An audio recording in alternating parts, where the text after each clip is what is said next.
नमस्कार, आप सबका बहुत बहुत स्वागत है। आज हम फिलॉसफी की जो सीरीज हमने शुरू की है उसमें तीसरा सेशन शुरू करने वाले हैं। जब मैं फिलॉसफी पढ़ाता था 10 साल पहले तो स्पिनोजा याद करवाने के बोलता था कि एक बॉलर था क्रिकेट में, उससे बॉल स्पिन नहीं हो रही थी तो उसने बॉल से कहा प्लीज स्पिन हो जा। तो फिर बच्चों को याद रहता था, हाँ स्पिनोजा स्पिनोजा स्पिनोजा, उससे ऐसे ही याद करते थे कि कौन दार्शनिक है, स्पिनोजा। तो मैं जब भी इसका नाम बोलता मुझे वही सीन याद आया था, स्पिनोजा। कुछ कहते हैं द्वैतवाद। द्वैतवाद में सिंपल है, द्वैतवाद जो ही मानेगा कि मैटर भी है, कॉन्शियसनेस भी, बात खत्म। जैसे सांख्य हो गया, और पश्चिम में देखें प्लेटो और अरस्तु को आप उस कैटेगरी में रख सकते हैं। अब प्लूरलिज्म मानने वाले क्या करेंगे, बहुत सारी सत्ताएं हैं, इनके पास क्या क्या ऑप्शंस हैं। एक, बहुत सारी सत्ताएं हैं किंतु सारी मटेरियल हैं, तो प्लूरलिस्टिक मटेरियलिज्म या मटेरियलिस्टिक प्लूरलिज्म कह देंगे।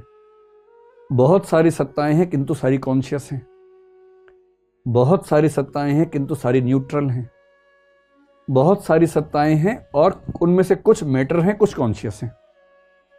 4 ऑप्शंस बनते हैं। जो आदमी कहे कि बहुत सारी सत्ताएं हैं किंतु सारी की सारी मटेरियल हैं, इनमें चार्वाक को रख लीजिए। चार्वाक आपको बहुत पसंद है ना, तो मैंने उसको रख दिया यहां पर। वो क्या करे, 4 महाभूत हैं, 4 मान लिए, इसका मतलब प्लूरलिस्ट है, लेकिन मैटर की बात करता है सिर्फ। जो कहे कि बहुत सारी सत्ताएं हैं किंतु चेतन है, उसे क्या बोलेंगे, प्लूरलिस्टिक आइडियलिज्म या स्पिरिचुअलिज्म। एक नया नाम है लाइबनिज। ये वो व्यक्ति जिसने कैलकुलस का आविष्कार किया था, गणित में, बहुत भारी दार्शनिक था। ये मानता है कि दुनिया चेतन परमाणुओं से बनी है, असंख्य परमाणु है किंतु चेतन परमाणु है, उसको मोनेड बोलते हैं। न्यूट्रल है किंतु बहुत सारी सत्ताएं हैं, जैसे विलियम जेम्स या बर्टन रसेल, जिनका जिक्र मैंने किया था थोड़ी देर पहले। मतलब स्पिनोजा तो एक मानता है ना, तो उसको हमने वहां रखा एक में। ये मानते हैं कि बहुत सारे हैं, लेकिन वो मतलब उनको हम जड़ और चेतन नहीं कह सकते। और कुछ लोग मानते हैं कि देखो भाई, सत्ताएं तो बहुत सारी हैं, उनमें से कुछ जड़ हैं, कुछ चेतन हैं, और हम इनको मिक्स नहीं कर सकते। ये भारत के लगभग सब दार्शनिक इस धारा पर चलते हैं, चाहे वो जैन दर्शन हो, चाहे बुद्धिज्म हो, चाहे न्याय वैशेषिक हो, चाहे मीमांसा हो, ये सब इसको मानते हैं। सांख्य छोड़ दीजिए, योग छोड़ दीजिए, वेदांत छोड़ दीजिए, क्योंकि सांख्य और योग द्वैतवाद में आएंगे, वेदांत यहां आ जाएगा। इनको छोड़ के बाकी सारे भारतीय दार्शनिक मानते हैं कि सत्ताएं बहुत सारी हैं और उनमें से कुछ जड़ हैं, कुछ चेतन है। पश्चिम में देखना हो तो ये विचार